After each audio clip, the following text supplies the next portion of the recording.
Hi, I'm Shuva. Now, if you've been sitting at your desk for hours or in back-to-back meetings, your hips are locked, your shoulders are moving forward, and your lower back is screaming at you. So this short reset will help you undo all of that. You don't need anything except an adequate space to work in. So we'll start with a hip flexor release. Bring your feet about hip distance apart to start with. And I'm going to turn this way so you can see what I'm doing. From here, extend your right leg back and bring your bend into that front leg, have your shin vertical, back heel should be off the ground. From here, bring your hands to your hips and squeeze into that right glute.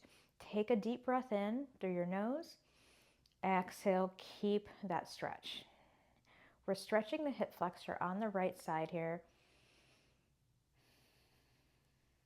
One more deep breath in. Exhale it out. Bend into that front leg and press into your foot so that both feet are back into the same position. Do this on the other side. Bring your feet about hip distance apart to start with. Extend your left leg back this time into a lunge. Bend into that right leg. The shin is vertical. The back heel is off the ground. From here, hands on your hips here and squeeze into that left glute. Take a deep breath in. Exhale it out. This is undoing hours of sitting that you have been doing. Instead of shortening that hip flexor, we're lengthening it.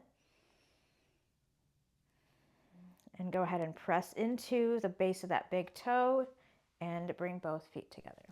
The next movement is a chest and shoulder opener. For this one, you can use a small towel if you want. You don't necessarily have to. I'm going to use a sock just so that I can keep doing the movement and talk at the same time. So first, you want to interlace your fingers behind your back. If that's not available, you can grab onto a small towel or something that is short that will allow you to bring your hands close together. From here, extend your arms out as straight as possible and draw the chest forward without arching your spine. This is a very subtle movement, very small movement, but it's very impactful. Now you want to try to also squeeze your shoulder blades together. Now, when I'm doing this, I want to internally rotate my arms to really get that squeeze of the shoulder blade. Do this to the point that you can feel the chest opening. You don't want to feel any pain or discomfort through this movement. So from here, let's take a deep breath in. Exhale it out. Another deep breath in. Exhale it out. From here, see if you can draw the arms away from your back just a little bit. And take your upper body and hinge from your hips.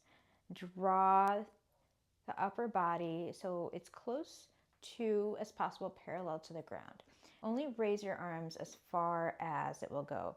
Bring your head level to the ground here. You should feel the shoulders and the chest opening up here, really counteracting all those hours of sitting that we do that allows our spine to curve inward. Okay, take a deep breath in here. Keep the knees at a slight bend and slowly draw your chest up and release the grip on your hands. Next, we have hip circles. So bring your hands to your hips and start making circles with your hips as if you're stirring a pot. You don't have to go very big with your circles. You can go as big or as small as what feels right in your body. All right, now make sure that you inhale through one half of the circle, exhale through the other half. We don't need to go very fast here. And then once you're done with a few rounds on one direction, go ahead and reverse direction.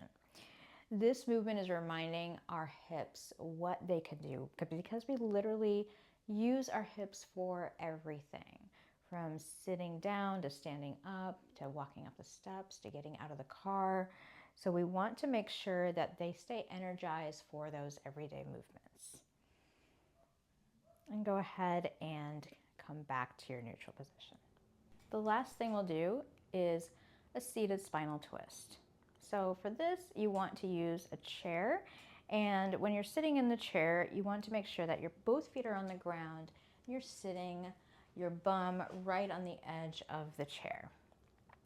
Now, this is important because our spine is meant to move in multiple directions, not stay neutral, and moving our spine in many directions is going to help improve our range of motion.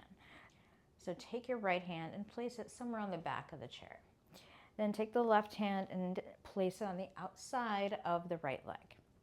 Tall spine here. We're gonna take a few twists here in each direction. So we're gonna break up our twists in 3 segments. So take an inhale, exhale, twist just a little bit. Take another breath in, get tall on your spine. Exhale, twist. One more inhale, lengthen your spine. Exhale, go as far as you can in your twist. See if you can look behind you without any uncomfortable strain in your back. And then slowly release that twist. We'll move over to the other side. I'll go ahead and change my chair here. All right, make sure that you're seated all the way to the edge of your chair. And I'm going to take my left hand back behind me, take my right hand on the outside of the left leg. Lengthen to get tall in your spine. Inhale, exhale, twist. Just a little bit. Inhale, lengthen, get tall. Exhale, turn your body just a little bit more. One more inhale, get tall in your spine. Exhale, twist as much as you can, almost like you're wringing out a towel. And slowly come back to center. I encourage you to do any and all of these movements throughout the day as many times as possible. This is a temporary reset, not a fix. If you want to build sustainable strength throughout your body so that you're not rebelling against your desk job, then that's what my programs do. You can start by clicking on the Steel Mace Weight Quiz that will allow you to introduce you into Steel Mace practice to improve your functional fitness, especially if you're a woman in midlife. Thanks for moving with me.